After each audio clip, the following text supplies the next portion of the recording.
एक रोज शेख शफीक बल्खी ने अपने शागिर्द हातम से पूछा, हातम तुम कितने दिनों से मेरे साथ हो? हातम ने कहा 20 बरस से। शेख ने पूछा बताओ इतने तवील अरसे में तुमने मुझसे क्या सीखा? हातम ने कहा सिर्फ 8 मसले। शेख ने कहा इन्ना लिल्लाहि व इन्ना इलैहि राजिऊन, मेरे औकात तेरे ऊपर जाया चले गए, तूने सिर्फ 8 मसले सीखे? हातम ने कहा उस्ताद मोहतरम ज्यादा नहीं सीख सका और झूठ भी नहीं बोल सकता। शेख ने कहा अच्छा बताओ क्या सीखा है? हातम ने कहा मैंने महलों को देखा तो मालूम हुआ कि हर एक का महबूब होता है कब्र में जाने तक। जब बंदा कब्र में पहुंच जाता है तो अपने महबूब से जुदा हो जाता है, इसलिए मैंने अपना महबूब नेकियों को बना लिया कि जब मैं कब्र में जाऊंगा तो ये मेरा महबूब मेरे साथ कब्र में रहेगा। लोगों को देखा कि किसी के पास कीमती चीज है तो उसे संभाल कर रखता है और उसकी हिफाजत करता है। फिर फरमाने इलाही पड़ा, जो कुछ तुम्हारे पास है वो खर्च हो जाने वाला है, जो कुछ अल्लाह के पास है वही बाकी रहने वाला है। तो जो चीज मुझे कीमती हाथ आई उसे अल्लाह की तरफ फेर दिया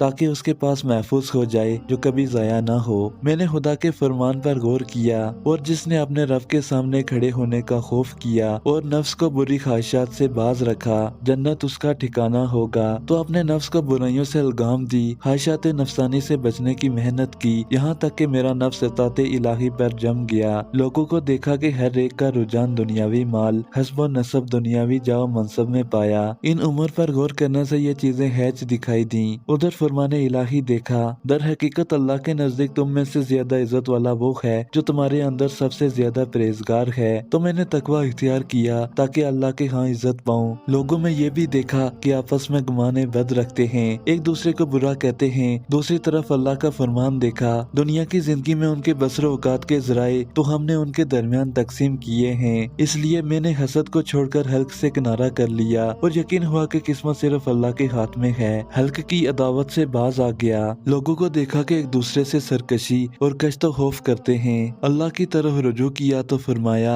दर हकीकत शैतान तुम्हारा दुश्मन है, इसलिए तुम भी उसे अपना दुश्मन समझो। इस बिना पर मैंने सिर्फ इस अकेले शैतान को अपना दुश्मन ठहरा लिया और इस बात की कोशिश की कि उससे बचता रहूं। लोगों को देखा कि पारा जन पर अपने नफ्स को जलील कर रहे हैं, नाजायज उम्र में कदम रखते हैं। मैंने अरशद बारी ताला देखा, जमीन पर चलने वाला कोई जानदार ऐसा नहीं जिसका रिस्क अल्लाह के जिम्मे ना हो। फिर मैं इन बातों में मशगूल हुआ जो अल्लाह के हुकूक मेरे जिम्मा हैं, इस रिस्क की तलब तर्क की जो अल्लाह के जिम्मे है। मैंने हल्क को देखा, हर एक किसी आर्जी चीज पर भरोसा करता है, कोई जमीन पर भरोसा करता है, कोई अपनी तजारत पर, कोई अपने पेशे पर, कोई बदन पर, कोई ज़हनी और इल्मी सलाहियतों पर भरोसा किए हुए है। मैंने खुदा की तरफ रुजू किया तो ये अरशाद देखा, जो अल्लाह पर भरोसा करे इसके लिए वही काफी है। तो मैंने अपने खुदा पर तवक्कल किया, वो मुझे काफी है। शेख बल्खी ने फरमाया, ए मेरे प्यारे शागिर्द खातम, खुदा तुम्हें इनकी तौफीक नसीब फरमाए। मैंने कुरान के उलूम पर मुताला किया तो इन सब की असल जड़